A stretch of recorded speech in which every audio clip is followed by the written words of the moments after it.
البدع والأهواء، أهل البدع العقائدية وأهل البدع السياسية. نقول بيننا وبينكم السلف، بيننا وبينكم الكتب، كان فيقول البدع بيننا وبينكم. Bismillahirrahmanirrahim. Qala al-Imam al-Bukhari rahimahullahu ta'ala, Al-Hadisul Khamisa Asyar Ba'dal Mi'ah. Oh, berarti baca tajuknya dulu. Al-Babul Arba'un, Babul Ilmi wal Izati bil Lail, yaitu ilmu dan petuah nasihat di malam hari. Yang diinginkan oleh Imam Bukhari di sini adalah menunjukkan bolehnya kita menyebarkan ilmu dan menyebarkan nasihat-nasihat di malam hari.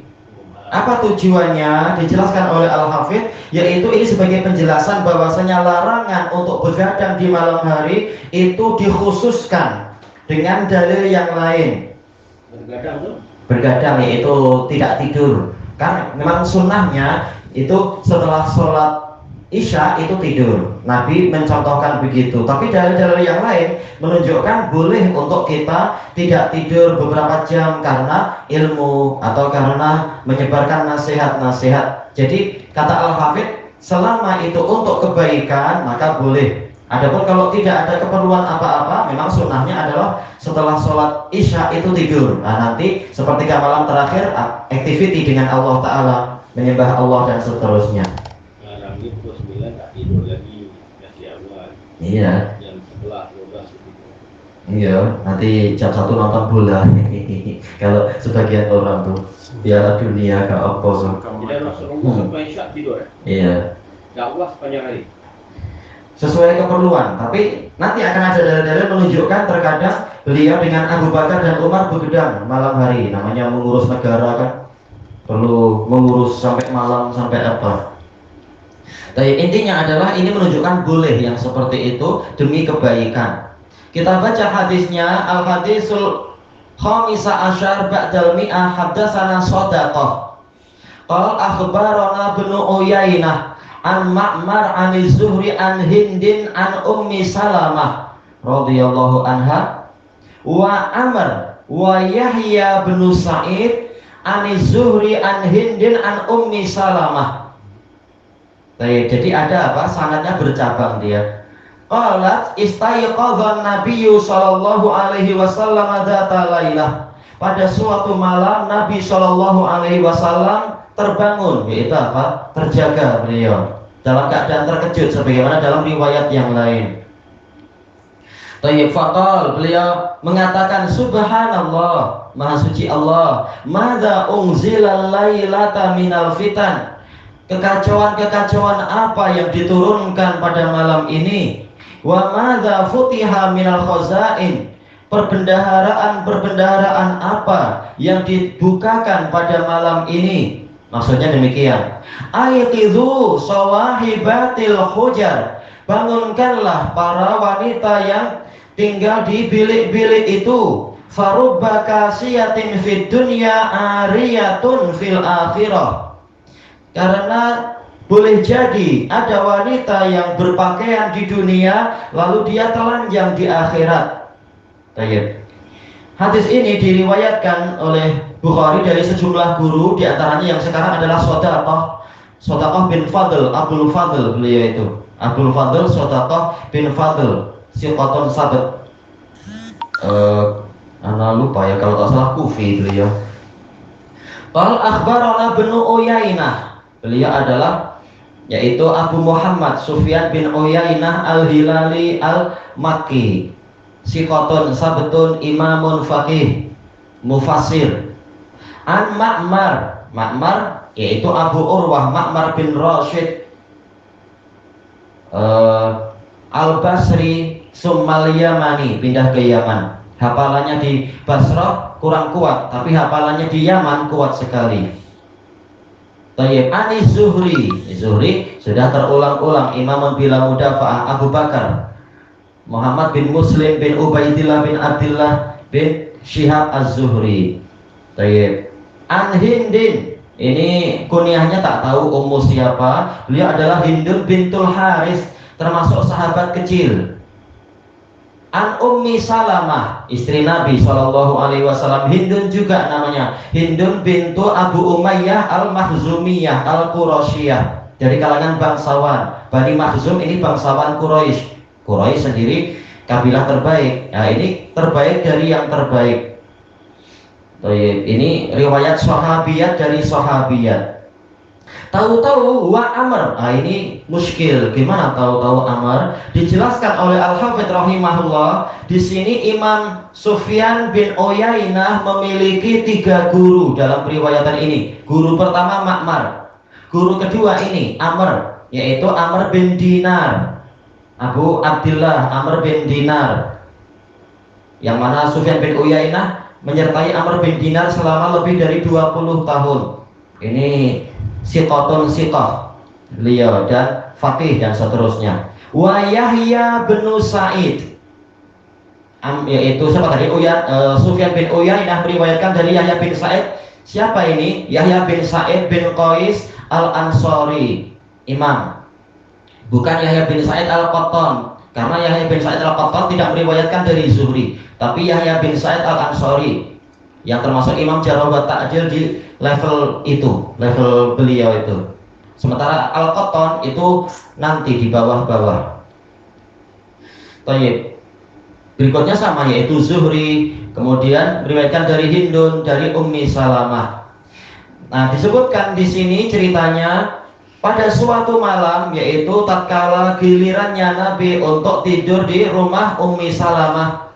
Tahu-tahu di tengah malam beliau terbangun. Kemudian beliau mengatakan subhanallah. Ini kalimat ta'ajubiyah, yaitu beliau merasa sangat heran. Mimpinya bukan mimpi sembarang-sembarang, tapi mimpi yang ada berita yang mengkhawatirkan. Ini dari Allah tentunya. Madza unzilal lailah. Ini madza, ini soal lil ingkar wa ta'ajub, mengingkari dan merasa heran. Apa yang diturunkan pada malam ini? Lit ta'zim, kata sebagian pensyarah, yaitu membesarkan perkara yang disebutkan di situ. Ada perkara besar diturunkan malam ini. Apa? Minal fitan, yaitu berupa kekacauan-kekacauan.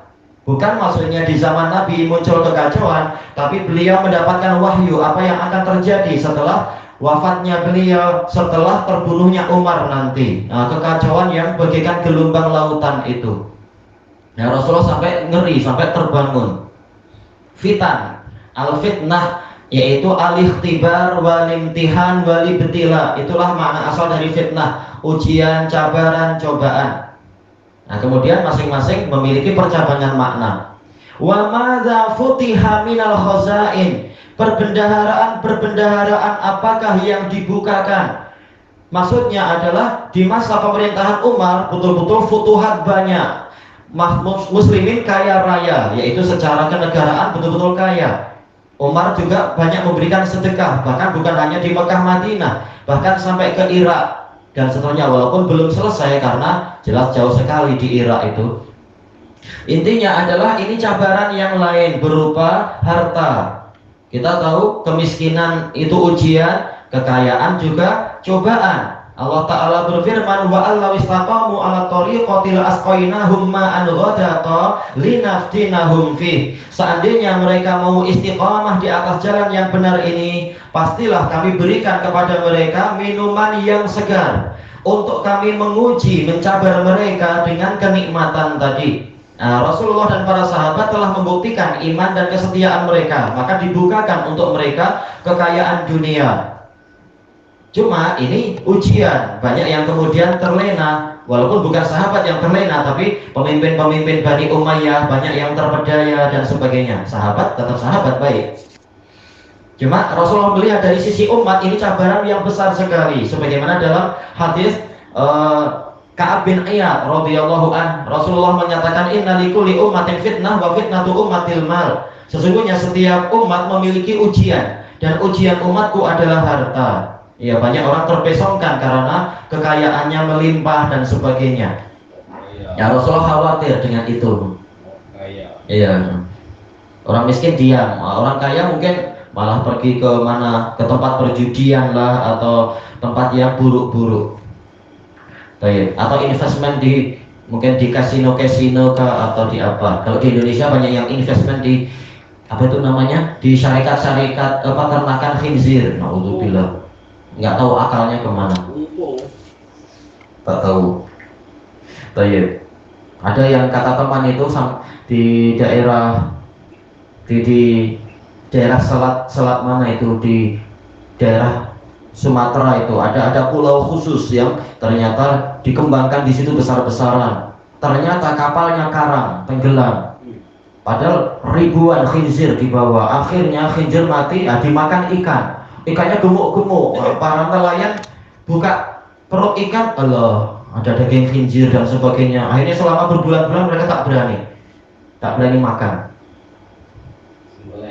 Ya itu investment yang buruk-buruk. Orang terlalu banyak duit malah bingung. Investmentnya ke tempat yang buruk. Macam ikan itu berapa lama lah tunggu? Tahun 2 tahun baru makan. Diperkirakan ini ijtihad. Kira-kira dagingnya sudah baik lagi, jadi jalalah. Dikasih makan yang baik-baik, air yang baik sebelum dimasak. Kita habiskan dulu pembahasannya. Kemudian disebutkan di sini kalau Al-Hafidz mengatakan al-khazain maksudnya adalah rahmah. Ya, karena yang namanya kekayaan itu bagian dari rahmat Allah juga untuk menolong para hamba. Cuma di balik itu ada ujian memang. Ayqidhu sawahibatil hujar. Bangunkanlah para wanita yang di bilik-bilik itu.